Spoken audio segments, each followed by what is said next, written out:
Hi, guys.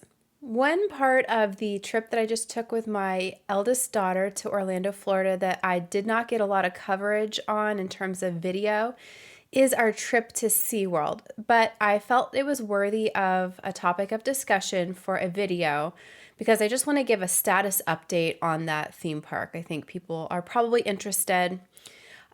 So I grew up in Florida. I grew up going to SeaWorld. This is before we knew that they were mistreating animals and then the animals were unhappy, and before Blackfish documentary came out, and PETA sort of got up in arms about the way they were treating their animals. Back in the day, it just seemed like a zoo when I was a kid. It's sort of like a zoo for marine animals. I learned a lot about all the underwater animals, wanted to be a marine biologist because of it. I loved that park. And at near the end, when I was like in high school, they started adding a lot more rides, and the rides were also fun. So the last time I've been there was in high school, and it was, a pretty good, thriving theme park at the time. After that happened, Blackfish came out a few years later and sort of put a damper on the entire theme park. And I think they have been struggling for a while, but I've sort of lost track of them. And it was my impression that they had sort of changed their ways when it came to how they were treating their animals, and they weren't breeding animals in the park anymore, but it was a sanctuary for animals.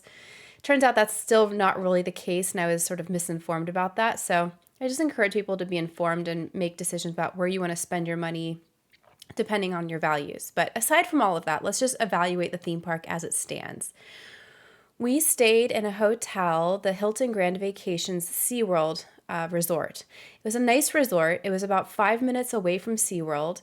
And the resort itself was very nice, but I will say the surrounding area around SeaWorld, which is about 20 minutes away from Disney World proper, the area around SeaWorld could use some work. I would say just the surrounding area, there are just like lumps of dirt on the side of the road, like old leftover machinery, big tubes of metal. It just is not very picturesque at all.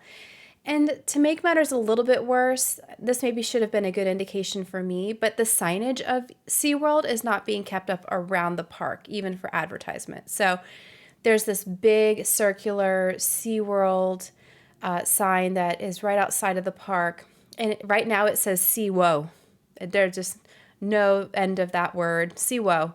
And you can just tell it's sort of falling apart. And so I could just tell even from the signage that this park is not getting a ton of love, but we still just had a couple hours to kill and thought, let's just try it out. So my daughter and I got up on a Sunday morning.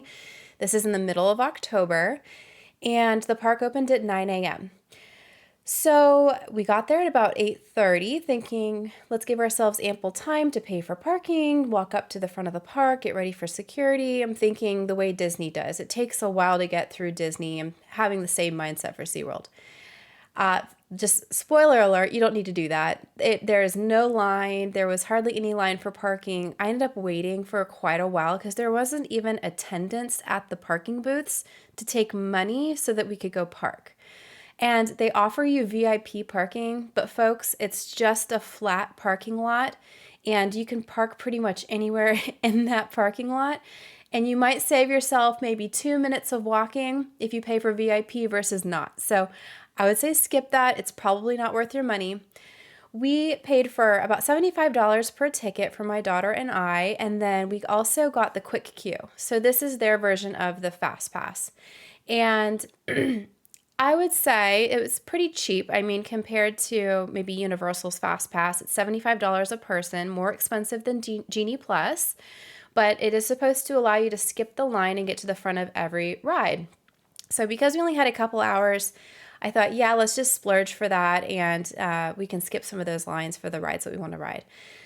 Well, there was not anybody there. And to make matters worse, the quick queue lines were all closed because they were not needed because attendance was so low.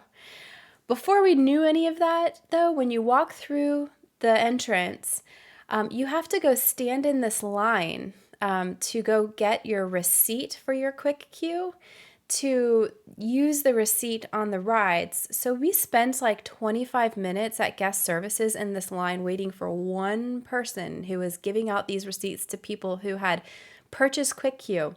There was no way to print this ahead of time. There was no way I could figure out on their app any way to download it. So it wasted a lot of time and ultimately was not needed. So $150 sort of down the drain, which is not ideal. The staff that work there seem like they just rolled out of bed and they don't want to be there. They were disheveled. There wasn't very many people working there to begin with. And that perhaps could be why none of the rides were even operating when we entered the park. None of the roller coasters were going. It seemed like the workers arrived when we arrived.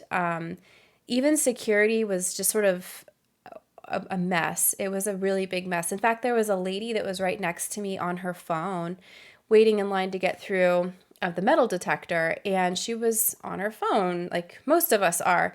And security started screaming at her and telling her put her phone away.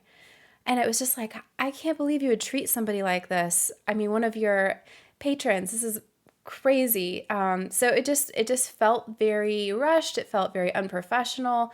No one seemed to know what they were doing there. And we went through, we walked through, there's no rides to even really go on. The only one that started working eventually was Manta. So I said, let's go on Manta with my 9-year-old daughter. So I went on Manta when it just opened back in the day when I was back in high school or college, I can't remember, but it was the last time I had gone to the park, and Manta was amazing. It was a really good roller coaster, I remember. So I was excited to go on it, but as I'm walking up, I'm noticing the ride is sort of looking really run down. Like the paint is chipping and it looks rusty, and there's no workers to even check our quick queue, so we should just throw those things right out the window. We get up to the front of the line and I never see any place to put my purse, and there's no one to ask when we entered the line. So I get up to the very front, and of course we're the next in line because there's no one waiting, and I say, what do I do with my purse? And the employee said, you just leave it on the other side of the ride. And I said, well, this is a very expensive purse. It's got my wallet and my keys in it. Like, it'd be really bad if I lost this. And he said, just leave it over there. Nobody's going to touch it. So I just had to basically trust that my Louis Vuitton is going to sit on the other side of this roller coaster, and it's just going to sit there by itself, and it's going to be there when I come back. I was so unhappy with that, and I had to do it. So I put it down. We get in the ride, and somebody who honestly looks like a high schooler has got to go from person to person to person and physically put the restraint system on you and click it in themselves. So it is up to this person to make sure that you are in your seat and that you are properly restrained. That scares the crap out of me. Honestly, it should be automated. Those things should come down automatically. There should be alarm systems going off if you're not in there correctly. And it just did not feel very safe to me. And as the roller coaster started taking off, I thought to myself, we've made a mistake. But we went on the ride. We came back. Luckily, my purse was still there. We get off, and it turns out there's a place that my eldest daughter should have measured herself. But nobody was there measuring kids, and I didn't see it. And it turns out she was too short to even go on Manta to begin with. And in fact, she was too short to go on most of the roller coasters, which was just fine because I was totally eked out by the condition of the rides that I saw. But it just, I mean, the lack of oversight was shocking to me, that they would just let some kid get on without even measuring to see if she's tall enough. We also went on, there's only one other ride that we could go on while we were there. Everything else was either shut down or my eldest was just too short to go on. Atlantis. We went on Atlantis, and I also remember this ride when it was new, and I remember it was exciting, and there was good music, and it was dark, and there was the spooky witch monster who comes to get you on the ride. It's like a water flume sort of ride. It has now turned into basically a ride that's on tracks.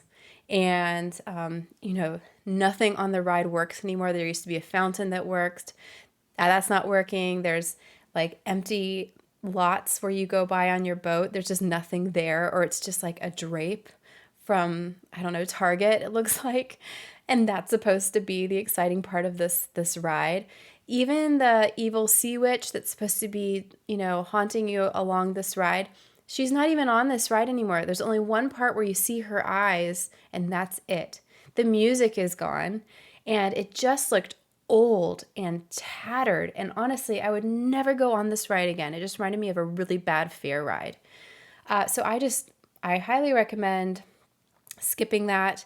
It even went to the bathroom we had to use the restroom, right? As most people do.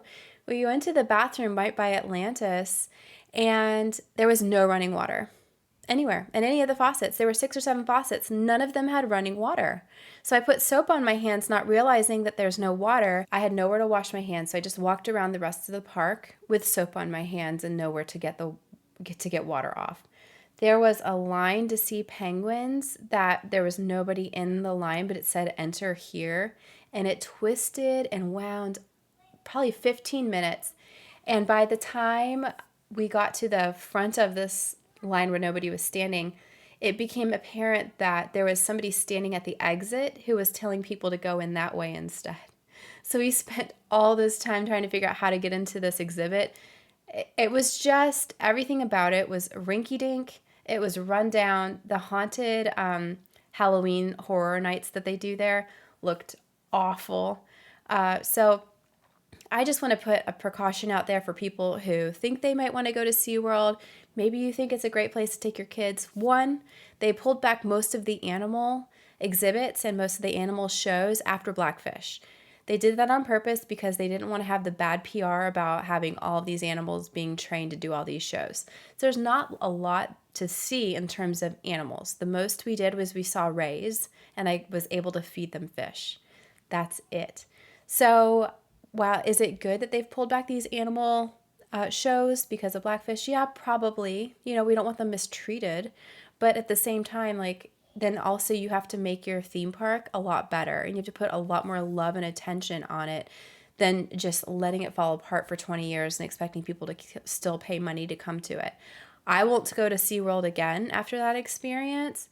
I'm sort of a Disney snob, I guess, but even Universal, I just think both of those are far and above so much better than SeaWorld at this point. And don't be fooled by people in the media saying, oh, they're changing, they're going to be more of a theme park now. No, they're just allowing things to fall apart. And honestly, I'd be concerned about the safety of any of those rides that I'm going on if they can't even fix their signage on the outside of the park. So, rant over. My advice is to skip SeaWorld, use your money somewhere else. Take yourself to a different theme park because there are so many to choose from in Orlando, and have a much nicer time somewhere where you're actually wanted, because we felt very unwanted as patrons at the theme park, and ended up leaving after 2 hours, and my daughter was in tears. So I'll just say that. That's my piece on that, and you can take it or leave it. I would say most people may not enjoy this park. So there you go.